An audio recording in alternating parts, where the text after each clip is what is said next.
प्रातः क्लास चल रहा था 10 जून 1966। तीसरे पेज के मध्यांत में बात चल रही थी।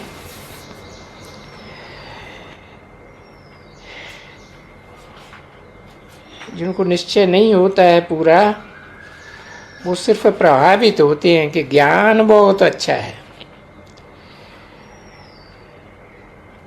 परंतु वो योग में रह करके तमो प्रधान से सतो प्रधान बने, वो नहीं होता। सिर्फ कहते हैं, समझानी बहुत अच्छी है कि परमात्मा से वर्षा पाने की समझानी बहुत अच्छी है, परंतु खुद पावे वो नहीं। कुछ भी पुरुषार्थ नहीं करते तो प्रजा ढेर बनेगी, बाकी राजा बने वो मेहनत है।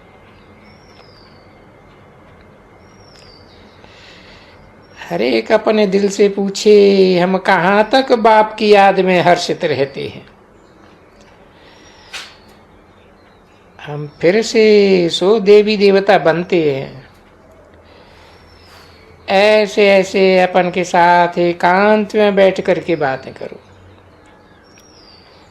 ट्राई करके देखो। बाप को याद करते रहो तो बाप गारंटी देते हैं, तुम आधा कल्प कब रोएंगे नहीं।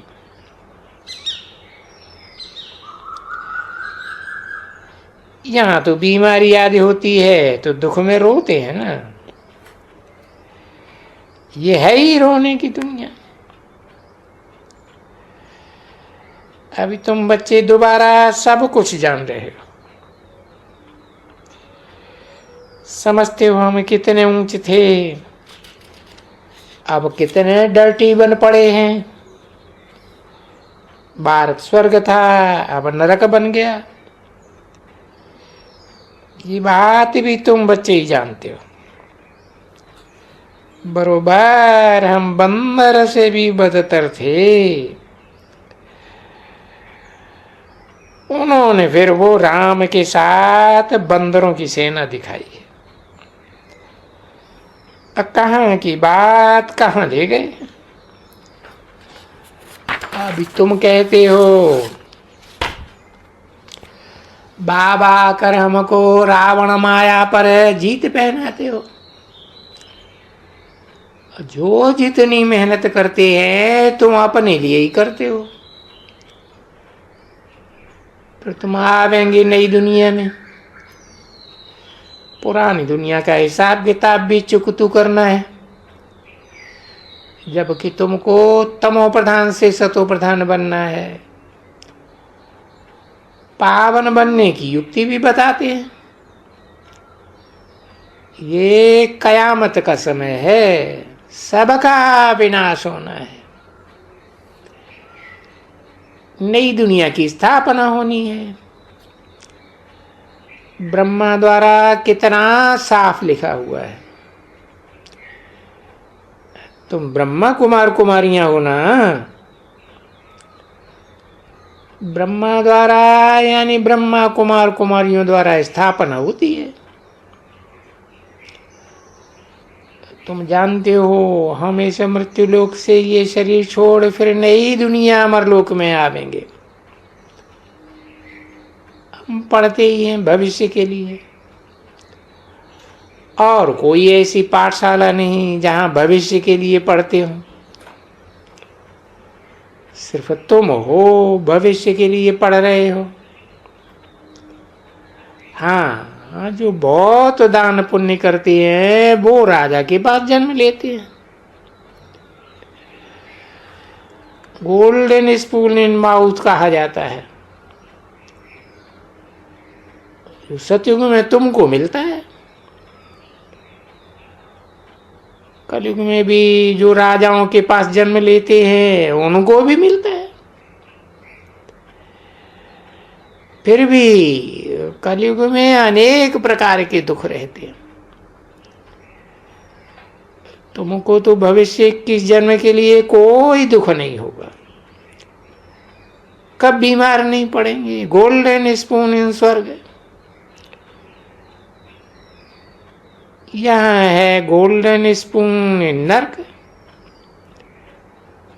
वो राजाई है अल्पकाल की, तुम्हारी तो 21 जन्म के लिए है। बुद्धि से अच्छी रीति काम लेना है।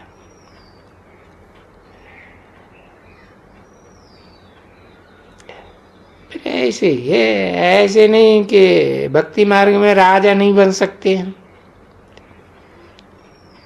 कोई कॉलेज अथवा हॉस्पिटल बनाते हैं, उनको भी ये वजह मिल जाता है। हॉस्पिटल बनाते हैं तो दूसरे जन्म में अच्छी तंदुरुस्त रहेंगे। कहते हैं ना, इसको सारी आयु में बुखार नहीं हुआ, बड़ी आयु होती है, बहुत दान आदि किया है, हॉस्पिटल आदि बनाई हैं, वो तब आयु बढ़ती है। यहाँ तो योग से तुम एवर वेल्दी बनते हो। योग से तुम 21 जन्म के लिए सफा पाते हो। ये तो बहुत बड़ी हॉस्पिटल, बहुत बड़ी कॉलेज है। बाप हर बात अच्छी रीति समझाते, कोई भी बात में आपस में लड़ने झगड़ने की बात ही नहीं। बाप कहते हैं जिसको जहां मजा आवे, जहां दिल लगे वहां जाए पढ़ाई पढ़ सकते हैं। ऐसे नहीं कि हमारे सेंटर पर आवे, इनके पास क्या जाता है। जिसको जहां चाहिए, बात तो एक ही है।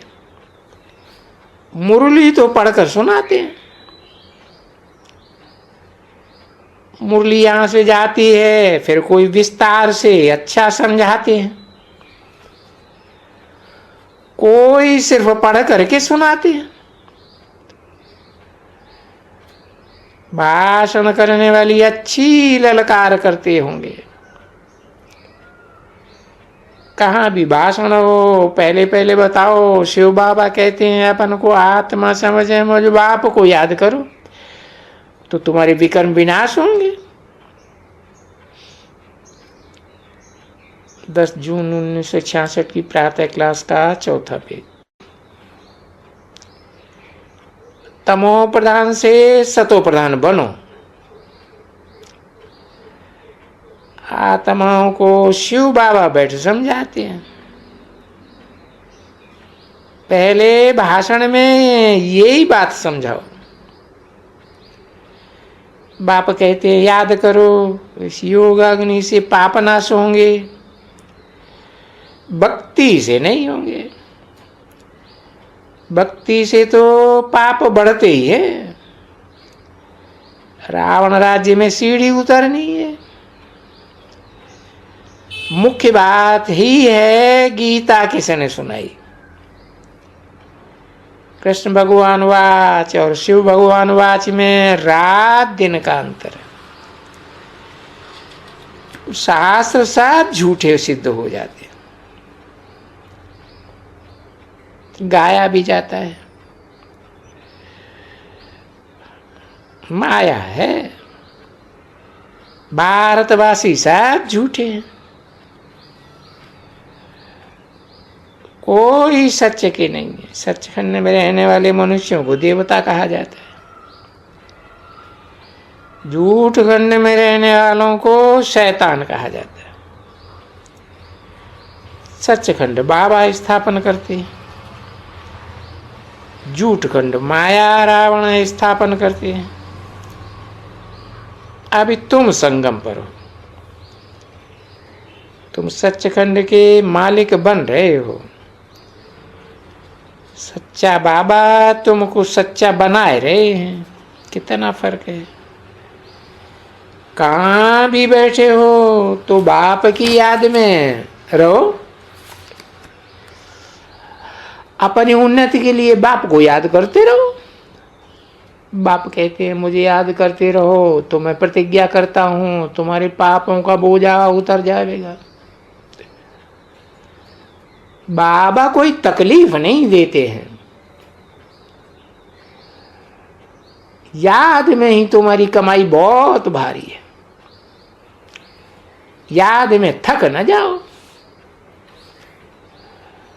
यहां बैठे उबासी आती है, बाबा समझ जाते हैं याद में नहीं है। याद में कभी उबासी नहीं आनी चाहिए। हम एवर हेल्दी एवर वेल्दी बन रहे हैं, बड़ी भारी कमाई है, इसमें थकने की क्या दरकार। कोई दुकान में रात को 1-2 बजे तक ग्राहकी आती रहती है, धन मिलता रहता है, कब उबासी नहीं आवेगी। और बाबा देखते हैं, उबासी देते हैं, याद नहीं करते, बुद्धि कहाँ भटकती रहती है। बाबा कब भी मोड़ते हैं, बाबा देखते तो है ना। अरे बाप कहते हैं मन मना भव, याद से हम विश्व के मालिक बनते हैं, तो कितना याद करना चाहिए बाप को। जरमुई जगमुई करने वालों का कब संग नहीं करना चाहिए। या तो तुम जितना बाप को याद करेंगे उतना खुशी जास्ती होगी। खुद मतलब ही नहीं बनना है, औरों की भी सेवा करना।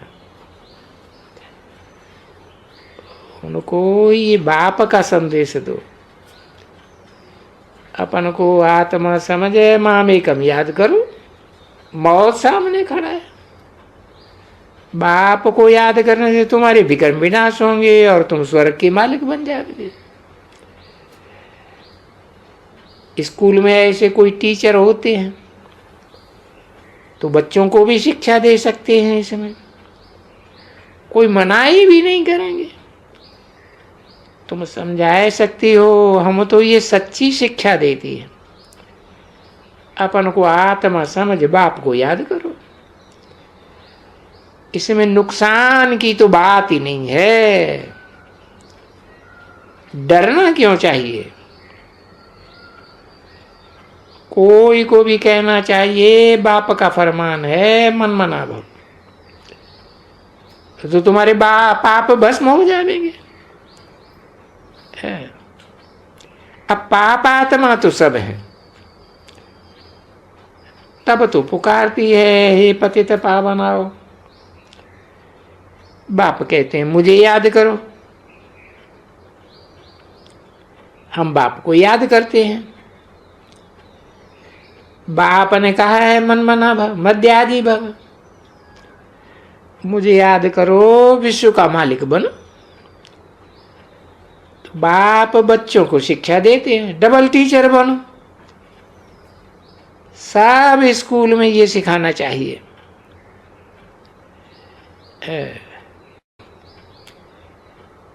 तुम टीचर का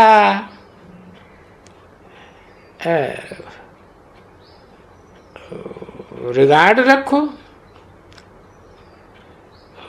गुरु बनते हैं। एजुकेशन डिपार्ट वालों को समझाना चाहिए कि स्कूल में ये नॉलेज हो। बाप को याद करो तो विकर्म विनाश होंगे, गंगा स्नान से नहीं होंगे। वो तो भक्त लोग हैं, इन बातों को तुम्हारे सिवाय कोई साधु संत आदि नहीं जानते। पावन कराने का रास्ता है ही एक, बस बाप को याद करना है, वर्षा पाना है, धंधा दौरी करते रहो, मना नहीं है। कोई कहते हैं धंधे में झूठ बोलना पड़ता है। दान में ऐसे कुछ न कुछ निकालते रहो, वो तो फिर झूठ का हिसाब निकल जाएगा।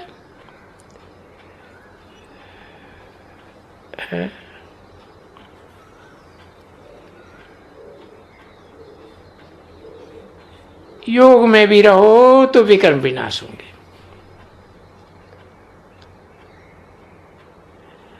आधा कल्प है विकर्म का। पहले पहले तुमने शिव की सतो प्रधान भक्ति की, फिर देवताओं की भक्ति की, फिर तो तुम तत्व की भी भक्ति करते हो, मछली की भी पूजा करते हैं कि उनका भी उद्धार हो जावे। बाबा अनुभवी है।